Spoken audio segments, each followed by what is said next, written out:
So thank you everyone for joining us for tonight's seminar. I am so excited to have you here. You guys are in for such a great chat with Vanessa, talking about stepping into our power. So before we get into that, I'm just going to quickly introduce myself and what Driven By is. For those of you who don't know me, my name is Deandra Filicetti, and I am the founder of Driven By Co.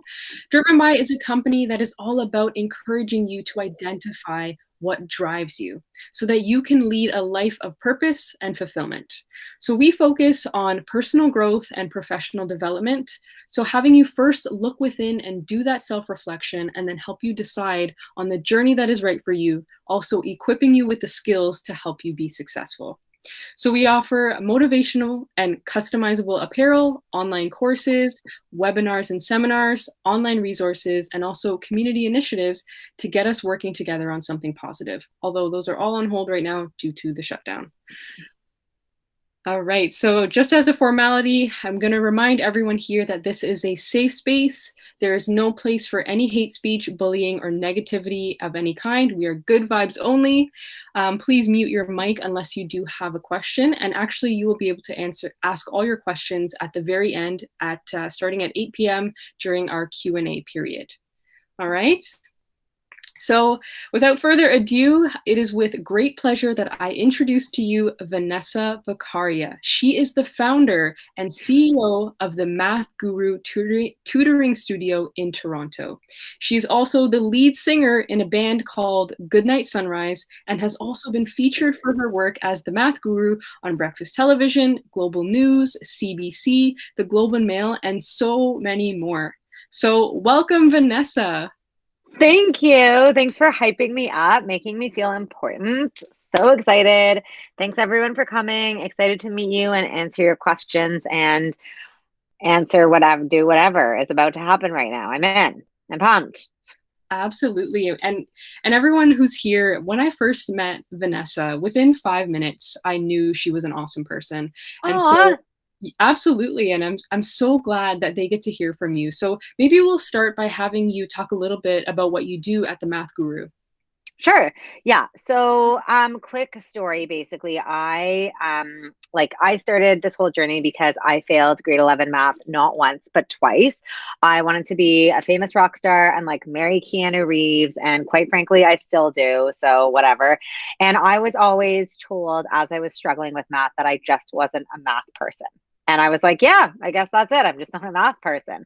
Fast forward to me having this amazing math teacher who was like, I'm sorry, there's no such thing as a math person. I ended up with a 98% in grade 12 math, and it really changed my life. Like, not because I work at NASA now, but because I was like, wow, I've been taught my whole life that I'm the type of person who can't do math. And learning that that was a lie kind of really opened me up to the world of possibility. And as Deandra said, like I am in a rock band now. I started it a few years after that experience with math because I just started thinking, well, what else? What else can I do that I previously thought I couldn't do? Anyways, whole bunch of stuff in my life, blah, blah, blah. I ended up starting this place called the Math Guru, which started off as me just tutoring kids at their homes, really with the goal to show people that they're capable of anything. And to me, like math is like a gateway drug, but like not, right? Like it's like if you can show someone they're capable of math, they usually feel capable of anything because so many of us have been taught that we can't do math. So it's like, oh my God, like unlearning this big lie and it opens up the world. So it started off as just me. And now 10 years later, I have about 40 tutors. We have thousands of students every year. We have a brick and mortar location in Toronto where we tutor kids, but now we're virtual because of COVID. And we're really just a community, a tutoring community whose goal it is to break stereotypes around math. I try to hire tutors who are like actors and magicians and, athletes, like anything I can to really show kids that you don't have to be a certain way to do anything, right? Like we're multidimensional. The world is full of possibilities. And once you kind of shed yourselves of those labels, you really start wondering like what else you can do and start really getting excited about life. So that's what the Math Guru is. That was the longest answer. No, that is amazing, and I love how, it was that one teacher who really planted that seed and changed your whole mindset and kind of set you on a whole new path in life. Imagine you didn't have that grade 12 math teacher, like, I know. I right? would probably like be broke in Hollywood, still trying to hunt down Keanu Reeves, who is like much greater demand than I ever could have anticipated, quite frankly. Exactly, and now you have a much greater chance. You are, I in the think so. media. Yes. So what is it like being in a rock band as well? So, I had again always wanted to be in a rock band. And by that, I mean, I actually just wanted to be the next Britney Spears. And much like my math journey, I was rejected constantly. Like, we had this show called Canadian Idol. I don't know if you guys remember it, but it was like our crappy version of American Idol. And I remember waiting in line for 8 hours to try out. And I sung the words "I'll Never Break" from "I'll Never Break Your Heart" by the Backstreet Boys and like got booted off stage. So I was also like, but after all of this, I was like, screw it, I'm going to start a rock band. And I did. I actually, yeah, there's a longer story to that. But the point is, I started a rock band. And after our first show ever, which was 10 years ago, this guy came up to me and said, "I just want you to know you're the worst singer I've ever heard in my entire life." And I was like, it was such a crazy thing because instantly, like, sure, it felt crappy, but instantly I was like, I guess I'll hire a vocal coach then, because that experience with math had taught me there's not just one way to get to where you want to go. There's just not, so I was like, I'm going to hire a vocal coach. And 8 years later, so that was 2 years ago now, in 2018, we opened for Bon Jovi at the Scotiabank Arena. It was the coolest thing ever. And I say that, A, to impress all of you for sure, but B, to show you that I could have easily given up. Like, I not only was told I was the worst singer this guy had ever heard, but I don't think I was very good. But I mean, all that just to say, like, your question was, how do you find being in a rock band? And the truth is, all it is truly, like, there's the fun of performing and making music, but like, I would say 80% of being in a rock band is being told you suck every day. Like, every day I just get told that I'm not good enough, that I'll never make it. People don't want to hear female voices on rock radio. Like, that's most of it, but that 20% makes it all worth it. So it's pretty awesome being in a rock band, but you also have to, like, I always think back to that experience with math and how lucky I was to fail math twice and then to have this experience where I learned that there was another way to reach my goal, because that's like paved the way for everything I do, really. And music, especially, like, the music industry is one of just like rejection after rejection.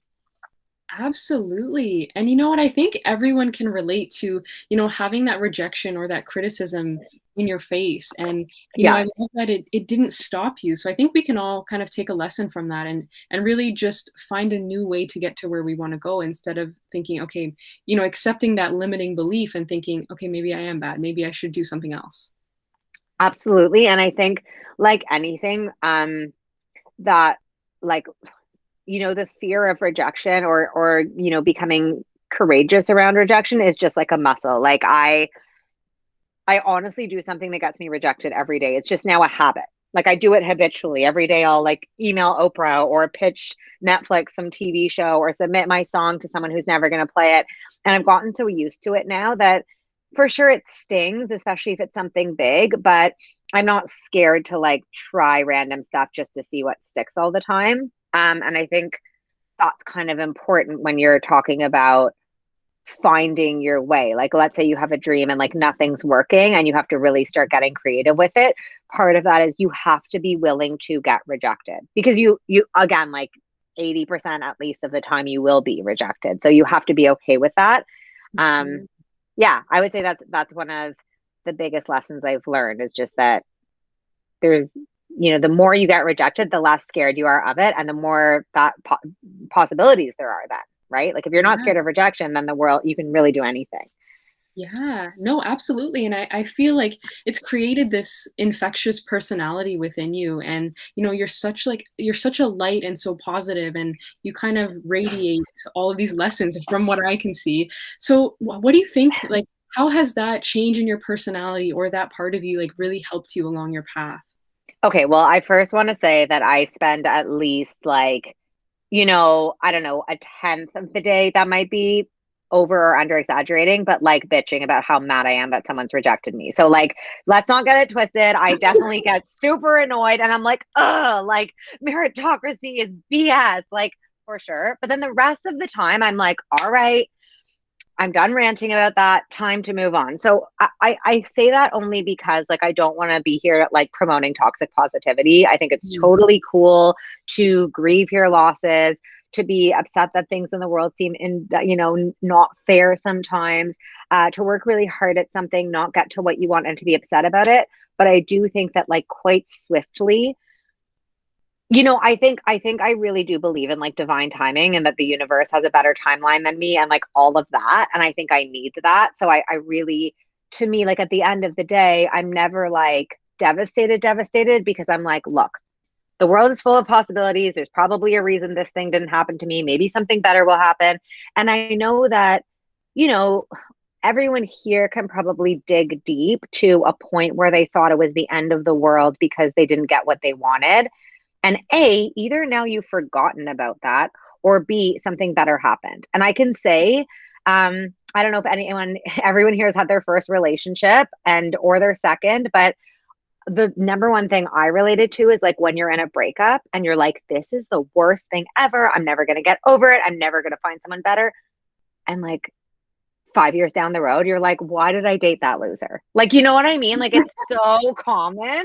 And another one is just like tests. When you get like a bad mark on a test and you're like, this is the end of the world. Like, sorry, can you remember what you got on any math tests last year? Like, you can't, so I try to just hang on to that, to be really present and just to remember that like the world is really full of surprises and I don't know what those are yet. Like I would never have dreamed that we would have been selected to open for Bon Jovi. And actually, as like a side story, that week we were playing a music festival called Canadian Music Week and we'd gotten a really crappy slot. Like we had wanted something better and we hadn't gotten it. We'd gotten something crappy. We played our show. And the next day we found out that 2 days later we were opening for Bon Jovi that week. So like you can't make that up. You can't like you have to kind of just be open to being like, I don't know what better is on its way, but it's something and I'm not going to throw in the towel now. I just need to keep my eyes open. The thing I want, there might be something better and I don't know what it is yet. It's not going to happen in the exact way I picture it, if I'm making sense, kind of. No, absolutely, absolutely. And sometimes when we're in the process, when we're in the middle of it, we can't really see that end goal. Yeah. We can't really see what's coming to us.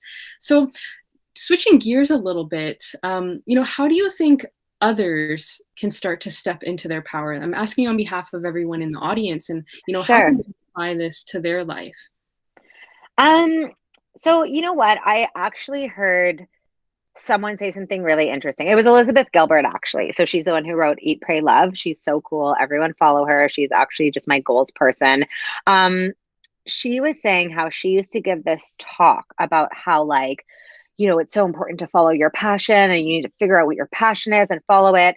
And one day she'd given this talk to like a room of thousands of people. And she got this email from this woman. And she was like, I just came to your talk about following my passion and I left and I feel horrible because I have never known what my passion is. Like, I don't know what it is. I feel like I'm not living life right. And Elizabeth Gilbert was like, I am going to stop talking about it that way because that's not what life is about. It's about following your curiosity. It's about figuring out what right now you're feeling really curious about and excited about and going for it. And I think honestly that has probably been the thing I will say that has driven me driven by that has driven me the most because as you can all imagine, do you think I like when I was at any age dreamt of opening a tutoring center? Like, no, right? Like, that's not like a dream I had was like, when am I going to open this math tutoring center? Trust me, I was not dreaming that. And it really happened quite organically because I really enjoyed helping people with math. So I started tutoring one on one. And then I was like, I guess I'll hire someone. I'm booked. And then I rented space.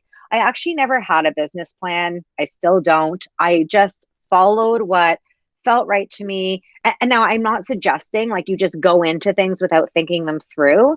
But I guess my point is there are so many different ways to be happy and to find joy and to find purpose. So for you, I would dig deep and ask yourself, like, what truly brings me joy? What are things that really like get my energy going, that make me feel good at the end of the day? How can I do more of that?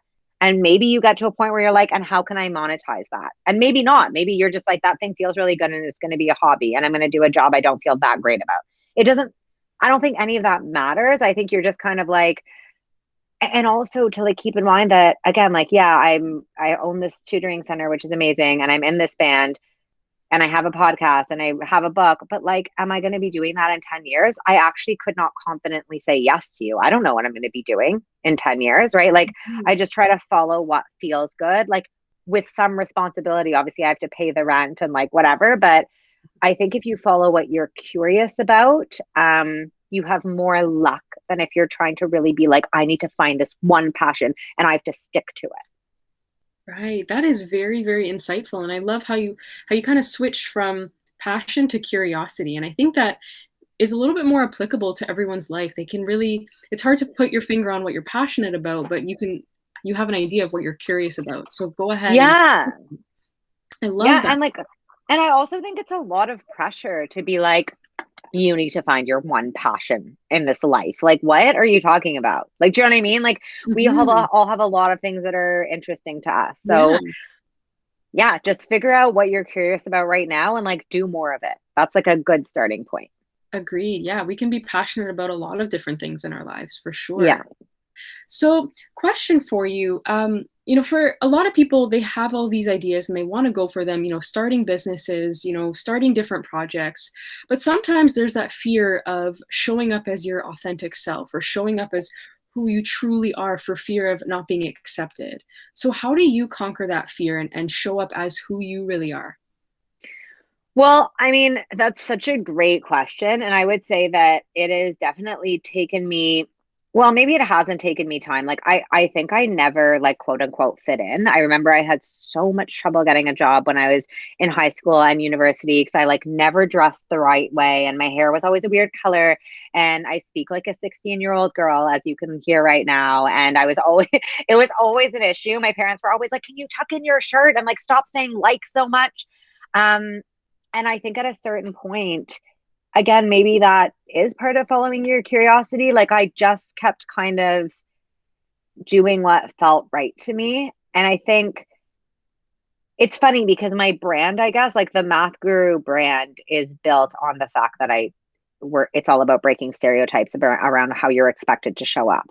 Mhm. So, I guess I was saying to a friend the other day, I was like, I'm just kind of lucky that I my brand is not fitting into the norm. So I don't have to worry so much about being judged. And she was like, it's not an accident that that's your brand. Like you made that your brand. And I was like, you know what? She's right. It's not luck. Like I intentionally was like, I know there's a need for this. I know there are people who are sick of being taught math by boring 80-year-old men who think they know more than anyone else. Like it's not Yeah. just that I was doing it because I was refusing to conform. I also felt there was a need for it. So, sorry, backing up to how this is relevant, like, I don't think you should ever be scared to show up as your authentic self. I think probably one of the biggest lessons I've learned, and this ties back into rejection, is like, who cares what people think? Like, you know what I mean? At the end of the day, people are so judgmental. You guys are on the internet. Everything is just a giant, like, you can't please everyone and someone's going to hate you. So who cares at that point? And the only thing I would say is make sure you're doing that with respect. So I think there's a difference between being like, I'm my authentic self and I don't care about anyone else, which can actually be quite like narcissistic and disrespectful, and saying, hey, like, as long as I'm respecting everyone else and hearing their points of view and being kind, I'm going to show up as my authentic self and I don't care if people judge me for it. So, yeah, I totally get not wanting people to judge you or make fun of you or whatever, but at the end of the day, people who do that have shitty lives. So you're Yeah. you're right, you're already ahead of the game. No, absolutely. And it's funny because some of the people in the audience right now can even remember, I always bring up the number one regret of the dying. So there was a study done and they asked people, it's kind of morbid, but they asked people what their biggest regrets were in life. And the number one was that they didn't live a life authentic to themselves. They lived a life, conforming to the expectations of others. Right. Well, I always like it's so funny because obviously you guys know there's so much talk about authenticity and your authentic self and your life's purpose. And I have been thinking about that a lot lately. I had my birth chart read by an astrologer for the first time ever a Oh, few months wow. ago. Guys, it was crazy, but he kept talking about like my purpose. And I was like, I don't get it. Like, what is, I don't understand what my purpose is or like what it means to be authentic. Like, what does that mean? And I think that's so interesting. And I think the way that it resonates with me the most is a friend said it this way. She said, I just want to live a life that is in alignment with my values. And that made sense to me. Like I was like, okay, Mhm. so if you know what's valuable to you, like you're like, okay, I really value like family. I value being honest. I value, being caring and giving to others. You could then have a checklist that you can kind of be like, okay, so is that what I'm doing day to day? Like, is that are these things in line or like, do you know what I mean? So that kind of Yeah. helped me too. And I would imagine that like, yeah, that would suck if you were dying and you were like, like this whole time I've just been doing stuff that doesn't align with like me, that doesn't resonate with me as a person. So don't Yeah. do that. Yeah. Yeah. I love that. I love that. Aligning with your values and Yeah, because like you're right. living in a life in alignment with my values. And I honestly think the first step for everyone here, if you want like an activity, I did this and it was so hard for me, is to write a list of your like 10 values. Just write a list of 10 values that are important to you and like see what comes out. Yeah, that's a great idea. No, I love that. Amazing. Now, so you mentioned all of the different things that you do. So you're in a rock band, you own this math tutoring studio, you are a podcaster, you are an author, a speaker. So how do you manage all your time with all of these different activities? Yeah, I mean, I just like I'm not the right person to ask. I don't do a good job. Like really every day I feel like I didn't manage my time properly. To be honest, actually, about 3 months ago, I started working with an executive functioning coach, and it Mm, really changed my like it's been so good, but and a lot of it is like building all these habits. Like I have all these elaborate systems where I have to use timers to like make myself do work and not be on my phone too much. And I'm still trying to figure out how to like prioritize and put things in my Google Calendar. So I would say, um, I feel like everyone, honestly, I feel like no one ever feels like they're productive enough. No one feels like they're managing their time properly. And I definitely, for me, I don't, but I know I'm improving. So, like, I guess to answer that, my my main thing is that I've learned that if it's not in my calendar, I won't do it. And that if something isn't a priority enough to go in your calendar, then you should reconsider it. So like one thing is mm, like I'm always like exercise is really important to me. I want to exercise 4 times a week. And then at the end of the week I haven't done it. And then I'm like, but I didn't put it in my calendar. So how right. important is it to me? Like, and this week, for example, I was like, I'm going to schedule my exercise time. Like if it's important to me, it needs to go in my calendar. So I don't have the answer, but I know the answer has to do with being realistic about what your priorities are and how much time they actually take. But I mean, I never feel like there's enough time in the day, and I'm always wondering if I'm like wasting time. So sorry, that Yeah. was like the most unhelpful answer, I really, but if anyone, No. No, I love that it was honest. I ask that question a lot and I get, usually the very similar answers. So it was nice to kind of hear your perspective on that and that you're working to improve, yes, right? that's definitely And one of my goals because like at the end of the day, like we spend a lot of time making long-term goals and weekly goals and this and that, but your life really is just comprised of like seconds, right? Like the way you spend your day, like I could die tomorrow. So like am I happy with how I spent my day today? And when I look back on the week to be like, was that a good week? I think what percentage of the time was I enjoying myself? And if that number isn't very high, like if I'm like, well, it was just a super busy week. So I had all this stuff to do. So I didn't have enough. Like, that's not a good sign because every week is a really busy week. So if you've gotten yourself into a pattern where you're not in, at the end of the day, every day, you're like, oh, that was a day, and you're going to bed, like, mm, abort, right? Like, it's time to abort and remap out the day. So I've spent a lot of the past year, like, coming up with different formulas for my day. Like,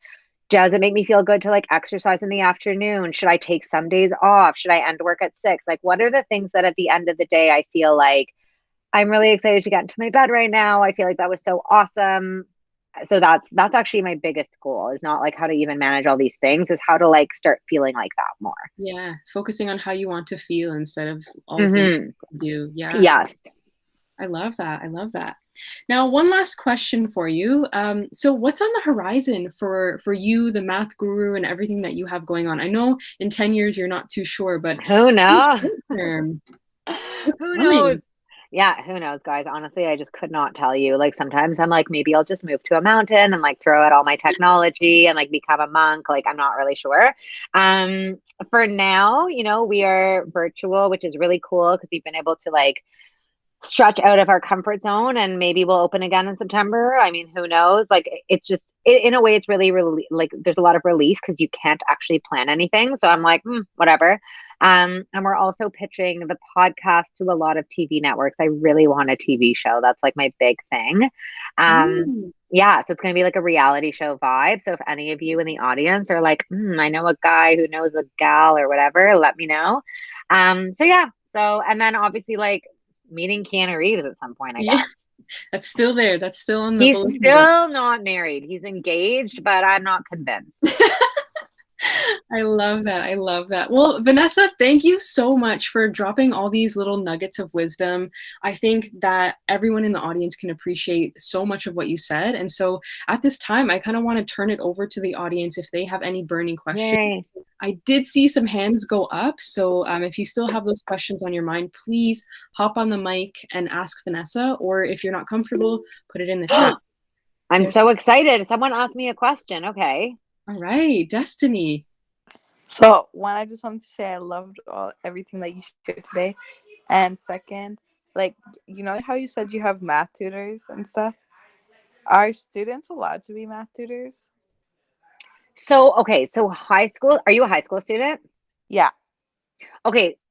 We don't hire students just because of the way our program works. But if you're like a student who wants to be a math tutor, you need to do this. Because I'm like the biggest advocate of students tutoring other students. So I'm trying to think if like you should get my email later, or like from Deandra after, and just shoot me an email, because what I can also do is I can sometimes we get students that like we can't help, like they want a lower price or they want like whatever it is, and I could just send them to you. What grade are you in? I'm in grade 9 going to grade 10. Oh, grade 9. So you could teach, like you would teach kids math. Yeah. Okay, no, get my email and email me. Because seriously, like a lot of times, like we're not the right fit for someone necessarily. And I'm always like, I'm a huge advocate for peer tutoring. So I could just send you some people if I get. Yes, please. Yay.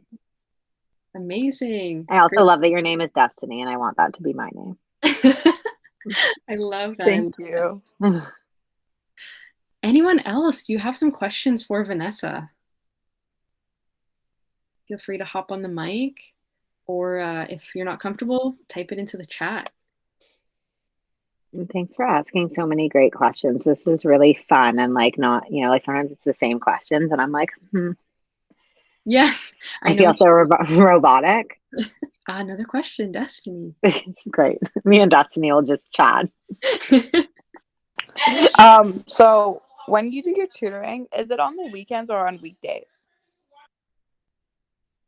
When we tutor like all the time, basically. But are you asking for this tutoring business that you're starting right now? Yeah. Okay, great. So, I mean, you can make up whatever you want. Like, okay, so you're in grade 9 going into grade 10. So you can tutor younger kids. They're going to want to be tutored like after school, right? Yes, that would work perfectly for me. Yeah, exactly. So after school or on the weekends, you can just pick some days. Here's my advice to you, since now this is what we've decided you're doing this. You should just get a couple of students, right? Like just start with like 2 students, figure out the ropes, like how it's going to work and like whatever.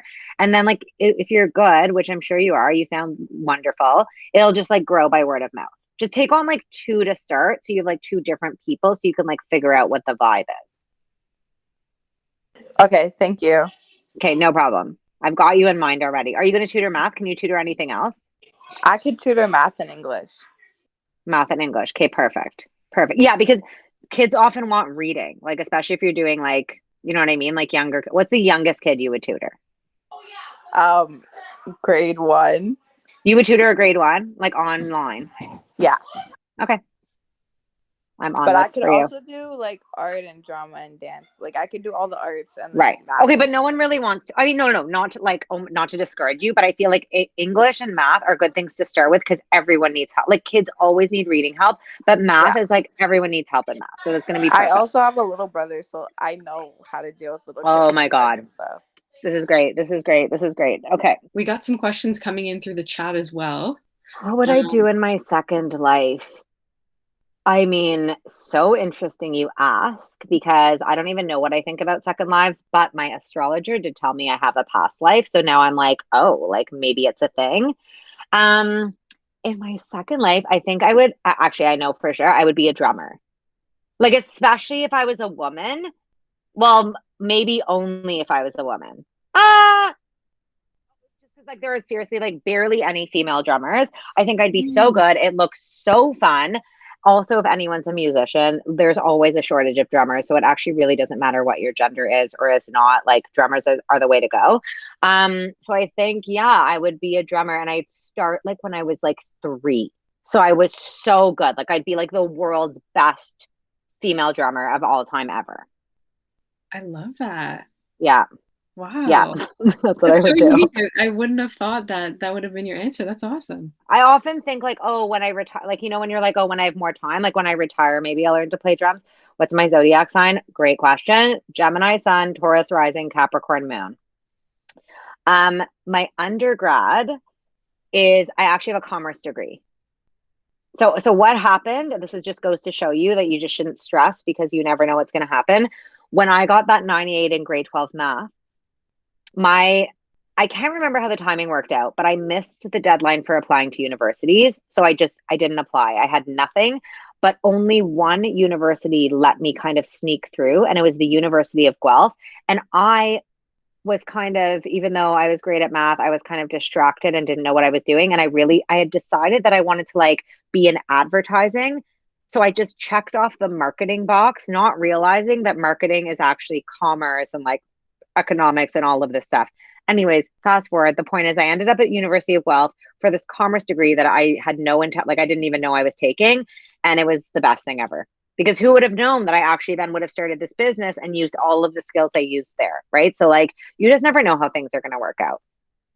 I can absolutely relate to that. And I think Natalie in the chat can as well. So her and I actually went to the same university for the same program at Ryerson. So it was graphic communications management. So a lot of Oh, people, right? A lot of people go into that thinking it's graphic design, but it's I really, thought that just from you yeah, saying that. Okay. but it's really like a business and Yeah. management It's course. such a common misconception, and it's so interesting seeing what Deandra's doing and what I'm doing. And it's so different, but we still had like the core fundamentals, which I think is very important at the end of the day. Like you said, right? Those business and life skills and whatnot were really essential.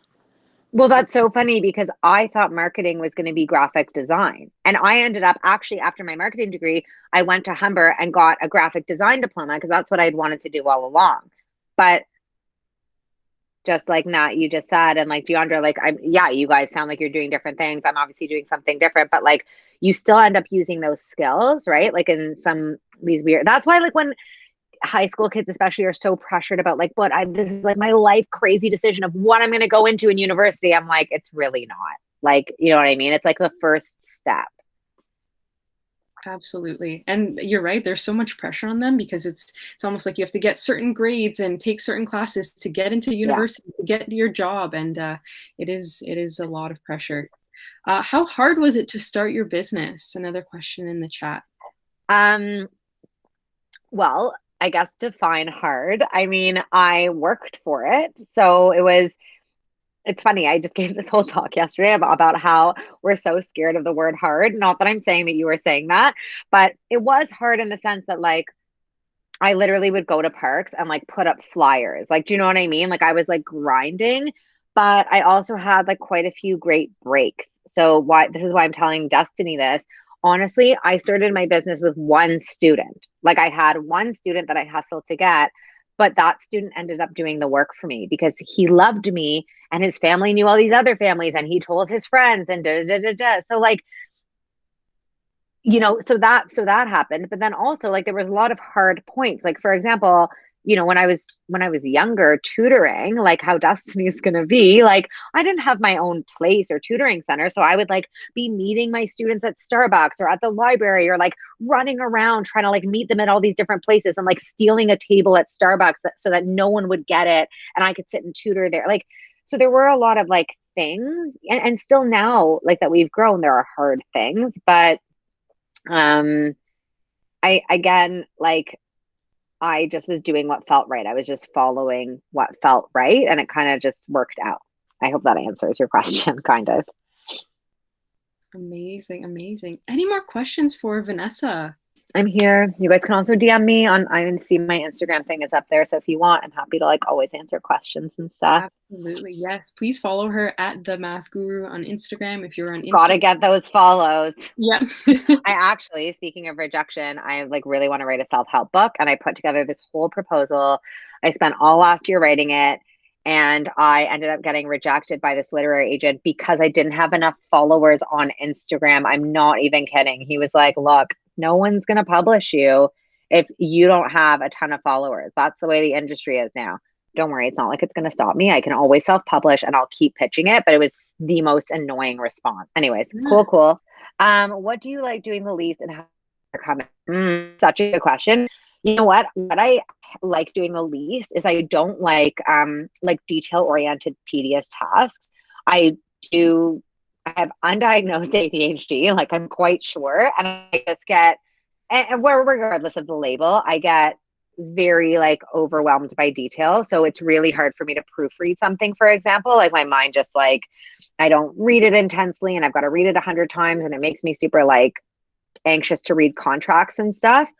So that stuff I like the least. And the truth is, in the beginning of my business, like back to the original question, was it hard? Like I did everything, right? Like I did the accounting, I did the legal stuff, I did everything. And how do I, oh, thanks for the follow. How do I overcome it is like my biggest thing is outsourcing. And I know like, that doesn't just mean hiring people. I mean, I ask for help all the time. Like if I don't understand something, I call someone and ask for help. If I don't know like how long to cook like spaghetti for, I call someone and ask for help. Like I think it's really important to be willing to work hard, but to also know your limitations and like what kind of like the exchange is. Like I can ask this person to help me when I have to cook something, and in return, I'll help them when they need something proofread. So I try to really like figure out what I enjoy doing the most, how I can like exchange that, like a goods or service for the things I don't. So I think asking for help, I call it outsourcing, but it really is just like asking for help, asking someone to read something over, asking someone for a second opinion, like whatever it is, like that's what I try to do to overcome it, is just like get more hands on it. Amazing. It's like skill sharing. Yeah, I love that. That's a much better way to put it. Outsourcing sounds like I just get everyone to do my work for me, which like I do, but I also contribute something back, right? Like I'm like, I'm good at this part, you're good at that part. Like I think about it as songwriting in a band. Like I'm really good at coming up with songs, but I'm not really good at like, I don't play as many instruments as like the next person. So I'll write the song, you can come up with the instrumentation, and now we have a band. Like that's how bands work, right? Like, so it's kind of like that. Absolutely. Use your team. Exactly. Yeah. Amazing. So does anyone have any final questions for Vanessa before we go tonight? I would love to, if you guys want to, with the last 5 minutes, I'd love to know like who's on here. Like, who are you? Like, we know Destiny. I don't know anyone else. Like, do you want to say a little like, hi, I'm this person and this is why I'm here? Absolutely. Nanta, she's got her hand raised. Hi, I'm Nanza. I'm in 9th grade, and I'm here because I'm trying to start my own businesses and trying to be a successful businesswoman. And I'm in a girls group called Bless, and actually Driven by Co was the one that sent me the email. I was like, I definitely need to be here, and I'm glad I came because it was very interesting and I got a lot of information off of it. What? Okay, wait. Before you go, what are your businesses and what's Bless? What are these things? Okay, so I have multiple businesses that I'm starting, but the one I have so far is a crochet clothing line, and I make all different sorts of clothing. I make tops, skirts, shorts, vests, sweater vests, I'm in the middle of making one right now. Oh I my God, also what? make Okay, I this is make dresses wild. too. I started crocheting in like grade 3, but I only like got serious 2 years ago and started making clothing. And then I have like my actual career as a singer that I want to do. I haven't started it yet, but I do little songs in my neighborhood and everything. And then I have a business starting with my partner Destiny, who is here. Is it a tutoring um, business? no, it's kind of a well-rounded business where we have like art there, jewelry, clothing, so like a whole thing. And yeah, that's my business and Destiny's business. And then our Bless group is a women empowerment group, and it's like a family. And we talk about what's going on in the real world and like what we can do to like help, and also what we see is going wrong, and then what our input is on it, and like how we feel about what's going on. And we're just a huge family. Okay, this sounds so cool. You sound like the coolest person. Also, please send me pics of this crochet stuff. Like, I'm like so curious. Like, DM it to me. I And definitely let's Okay, yay. And I'm so glad you're here. And that's so awesome. And the thing I like most about everything you said, honestly, is just that you sound excited. Like, I don't even care what you're doing. I just am excited that you're excited about it. And that is what life is about. So you rock, keep it up. You and Destiny taking over the world, starting to steal all my students. I'm here for it. You go. Amazing. Well, we've got 1 minute left. So, you know what? Maybe we should close this out with Vanessa, your final advice for anyone in here, particularly young people starting their journey. What are your final words of wisdom?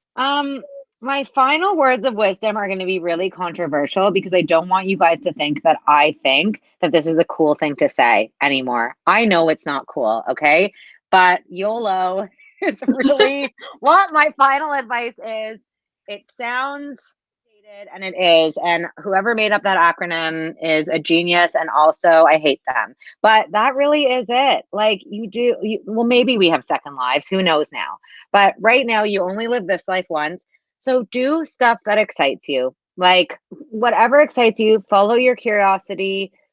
Think about those old people who are dying and saying that their one regret is not living a life that's authentic to them. And, maybe take some time this weekend to, with a friend or by yourself, write out what your top 10 values are and take a look at them and try to see how your life right now measures up to those. Because that's a really good starting point, is just being like, am I living in alignment with my values?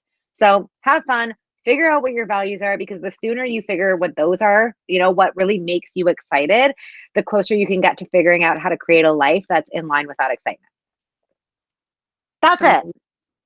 Thank you so, so much, Vanessa, for taking the time to join us this evening. We really, really appreciate it. And thank you to everyone in the audience who took the time out of your evening to join us for this amazing seminar and to meet Vanessa.